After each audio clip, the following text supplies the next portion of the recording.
Ortega y Gasset es un pensador acojonante. Tengo la suerte de haber leído muchísimos de sus libros. Yo estudié filosofía y bueno, pues Ortega y Gasset naturalmente se ve en la carrera de filosofía. Y es un autor además que tiene una manera de escribir muy interesante.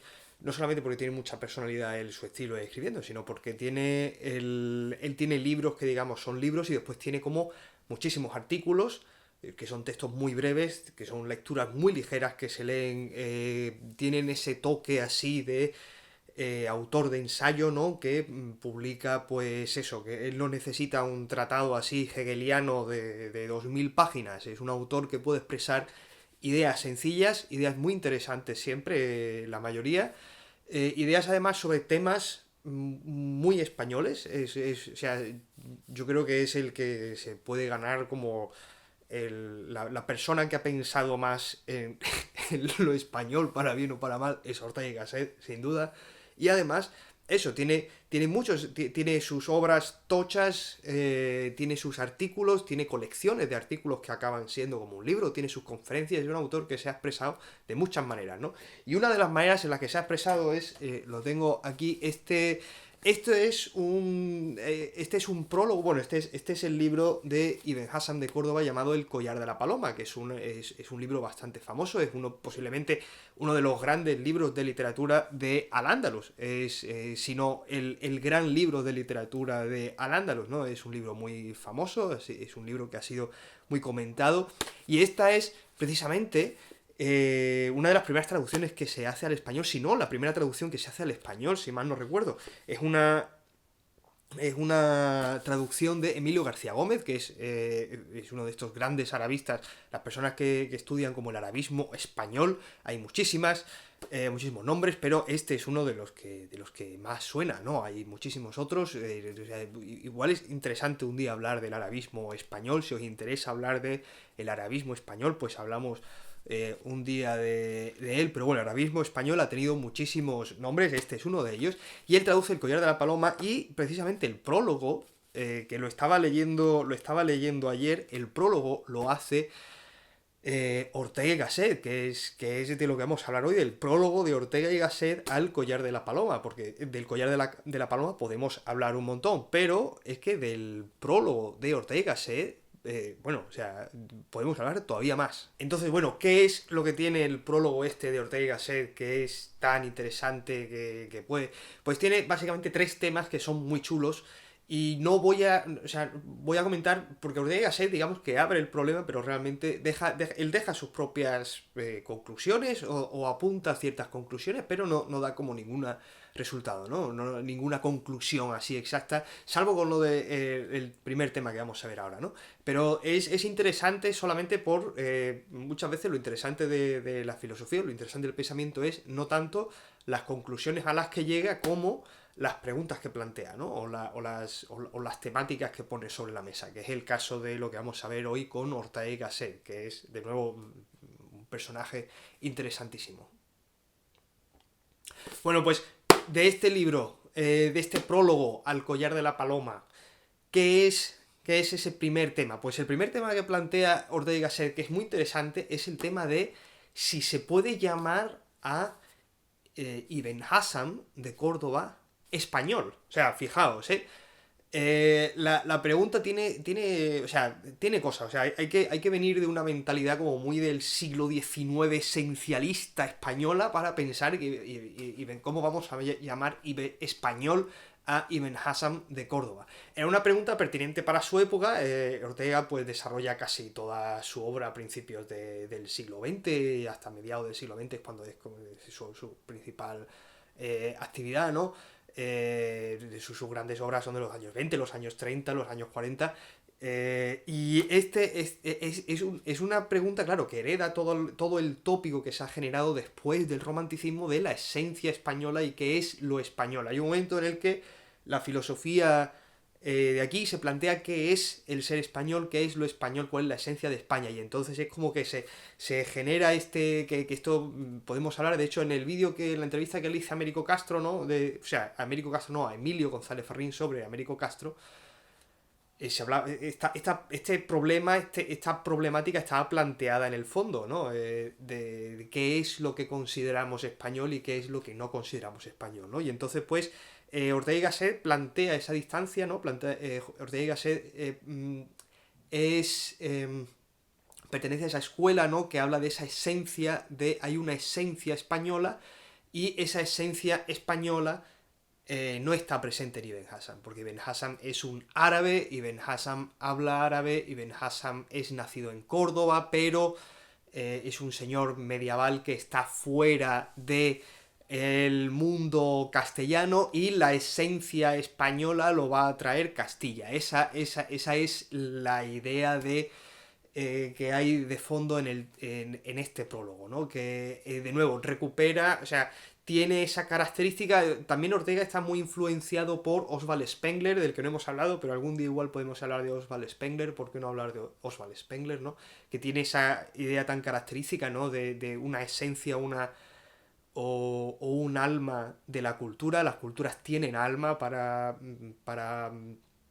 Spengler, y Ortega está muy influenciado por Oswald Spengler. De hecho, él hace el prólogo también a la traducción de La decadencia de Occidente de Oswald Spengler. Él hace el prólogo también a esa edición. Es un señor que ha hecho muchos prólogos, es un señor que ha leído mucho y le gusta prologar libros. Y entonces, pues, de nuevo, muy interesante también. Yo en mi caso es contrario, ¿no? Pero la argumentación de Ortega, que aquí es un poco lo interesante, ¿no? ¿Cuál es la argumentación de Ortega? ¿Por qué dice Ortega que Ibn Hassam no se puede hablar en serio sobre su españolidad? Pues claro, él, de nuevo, primero, él identifica mucho lo español con lo propiamente castellano, que es algo también, un poco una idea extraña, ¿no?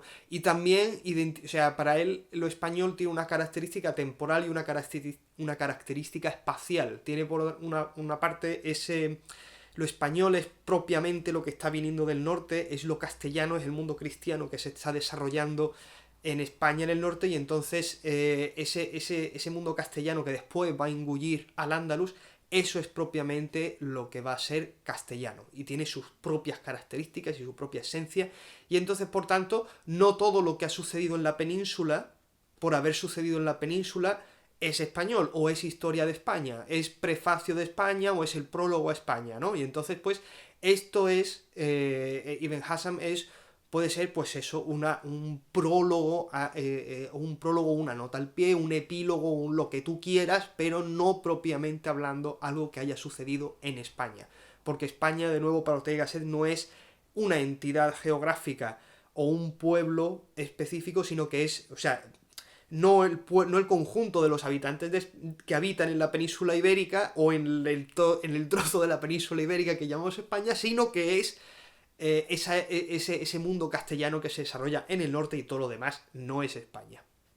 Entonces, bueno, es interesante. Él tiene esa concepción muy 19chesca de España, de nuevo, muy influenciada por el pensamiento de Oswald Spengler, influenciada también por su propia educación, todo el siglo XIX, el romanticismo, pues el nacionalismo y todas estas filosofías, ¿no? Entonces, está ahí. Pero si Ortega y Gasset hubiese dicho esto solamente, sería pues una cosa más, ¿no? Pues todo el mundo piensa eso, ¿no? Pero después de esto, a raíz de hablar del collar de la paloma, Ortega y Gasset desarrolla dos ideas que son muy interesantes y que complementan o le dan un toque diferente a esto que dice primero, ¿no? Lo primero, y la razón por la que él quiere prologar este libro, esta traducción del collar de la paloma, es que Ortega se piensa que si bien ese mundo árabe o ese mundo islámico dentro de la península ibérica no es España, España no se puede entender sin ese mundo islámico dentro de la península ibérica. Y entonces, si bien tú no puedes llamar español en serio, como dice él aquí en el prólogo, a Ibn Hassam, si no has trabajado lo que ha sucedido en Al-Ándalus, y si no has trabajado la literatura que se ha producido en Al-Ándalus, tampoco puedes entender lo que se está produciendo en Europa. No puedes entender Y eso no lo dice solamente de España, que es lo interesante de lo que dice Ortega en el prólogo, eso no solamente lo dice de España, sino que lo dice además de Europa en general. No se puede entender la Edad Media europea, dice Ortega y Gasset, si no entendemos el Islam. Porque el Islam y el mundo europeo medieval que ha sobrevivido ese decaer del Imperio Romano de Occidente, están habitando, en general, había un marco mediterráneo conjunto que era políticamente estaba conformado por el Imperio Romano y ambos, o sea, por un lado los godos, ¿no? Los francos, los visigodos, los ostrogodos, los alanos, los burgundios, no sé quién, todas las tribus germánicas y tal, y por su lado, sirios, árabes, etcétera, son personas que están llegando y que entonces van a habitar regiones diferentes de ese mundo que era un mundo unido mediante esa polis del Estado romano, ese mundo en decadencia, y entonces heredan ciertas cosas, ¿no? Y entonces pues hay un mundo clásico, mediterráneo, que sobrevive con ciertas formas y con ciertas características en el mundo islámico, y hay un mundo mediterráneo, latino, etcétera, que sobrevive en el mundo germánico, y lo mismo podríamos decir, por ejemplo, del mundo ortodoxo, ¿no? Y tanto del griego como del eslavo. Los bárbaros eslavos que se acaban convirtiendo al cristianismo también heredan, en cierta manera, esas características mediterráneas grecolatinas a su manera, y entonces de repente ese mundo mediterráneo, que era un mundo unido y que se había mantenido unido durante, pues, varios siglos, se descompone y cada uno de sus hijos, por decirlo así, toma características diferentes, ¿no? Y entonces ese mundo andalusí, ese mundo árabe, ese mundo eslavo, ese mundo germánico, están en realidad participando de una cierta manera de ese mundo mediterráneo greco-latino que se ha descompuesto, ¿no? Entonces, no puedes entender uno sin entender al otro, ni puedes estudiar uno sin estudiar el otro. De hecho, en este prólogo lo que dice precisamente Ortega y Gasset es que hace falta que los arabistas se pongan específicamente a trabajar con esto, y se queja precisamente que en España este libro es del 60 y pico, creo que es la primera edición es del 66, ¿puede ser? Segunda edición del 66, primera edición del 52, fijaos, primera edición del 52, brutal. Se queja precisamente de que en esta época no hay suficientes estudios sobre el tema, no hay suficientes arabistas que estén trabajando el tema, que es precisamente es algo interesante porque no es lo que uno se esperaba después de haber escuchado lo de que Ibn Hassam no es español, pero tiene esta cosa. Ibn Hassam no es español, pero sin Ibn Hassam tú no puedes entender la esencia española, porque tú no puedes entender lo que fue el mundo medieval europeo si no has entendido qué ha pasado con el mundo islámico. Porque es como separar a dos hermanos gemelos. No puedes entenderlos si no los estudias juntos, por decirlo así. Tercera idea, que es también súper interesantísima, también muy relacionada o que hereda temas y hereda tópicos de Oswald Spengler, que, de nuevo, cada vez que leo Ortega y Gasset siempre veo algo de Oswald Spengler, es una cosa que se repite. Que es precisamente el concepto del amor, que es muy interesante, porque, claro, es una de las cosas buenas. Spengler tiene muchas cosas negativas. Spengler era un tío que estaba un poco así como súper loco, pero tiene cosas positivas. Y una de esas cosas positivas es ese énfasis que hace Oswald Spengler en el tema de las concepciones, de esas ideas culturales que hay en diferentes lugares, diferentes culturas, y cómo no se pueden traducir exactamente entre ellas, ¿no? Y cómo se forman incomprensiones,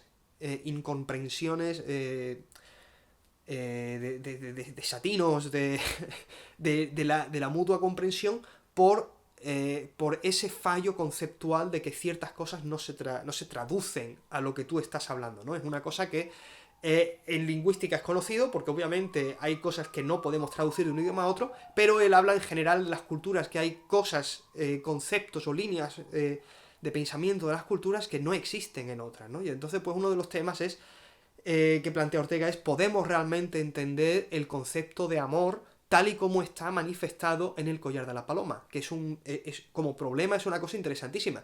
Es un problema que Ortega y Gasset no deja cerrado. Me da igual porque he disfrutado del prólogo igualmente. No lo deja cerrado, pero el planteamiento de la pregunta es interesante. Él además pone muestras, ¿no?, de fragmentos de poemas. Él no puede acceder a ellos, él reconoce, claro, él no sabe árabe, él no puede leer esos poemas y él no se ha metido en la cultura árabe como para decir esto, pero claro, le suenan cosas, ¿no? O no le suenan, o más bien, no le suenan cosas, o ve cosas que él realmente no puede completamente traducir o entender, y entonces surge esa idea, ¿no? Realmente cuando traducimos, cuando vemos este poema que nos parece de amor, estamos hablando de amor, podemos lo que nosotros entendemos como amor es lo que ellos entendían como amor, cuando traducimos lo que ellos dicen y lo que nosotros decimos, ¿coinciden realmente las cosas? Es un problema interesantísimo y, de nuevo, Ortega y Gasset no soluciona mucho aquí en este texto lo que quiere decir, pero nos da igual. O sea, recomiendo la lectura, por supuesto que recomiendo leer a Ibn Hazm, pero además de eso es que recomiendo leer el prólogo de Ortega y Gasset porque es interesante en plantear estos problemas, ¿no? Entonces, nada, con esto termino. Este quería ser un vídeo muy corto y ya llevo más de 15 minutos, lo siento mucho, pido perdón, etcétera. Pero espero que os haya gustado, que os animéis a leer el prólogo y ¿qué pensáis vosotros? O sea, hemos visto 3 problemas aquí muy interesantes en cuestión identidad española, identidad europea respecto a la identidad islámica, y ambas en el marco de esa identidad mediterránea, grecolatino, púnica, fenicia, egipcia y todo lo demás, porque eso era todo un conjunto ahí de cosas que estaban funcionando a la vez. Y tenemos el problema también de la traducción conceptual de conceptos. ¿Qué veis vosotros? ¿Qué pensáis vosotros que es lo español? ¿Vosotros decís que Ibn Hazm es español o no? Pues me lo decís en los comentarios y me decís qué pensáis de lo de Ibn Hazm, a ver si... Así que nada, nos vemos en el próximo vídeo, que va a ser ya, yo me voy a cambiar la camiseta, o igual ni me la cambio porque soy súper perezoso, y claro, para mí va a ser 2 minutos, pero para vosotros igual es una semana, quién sabe.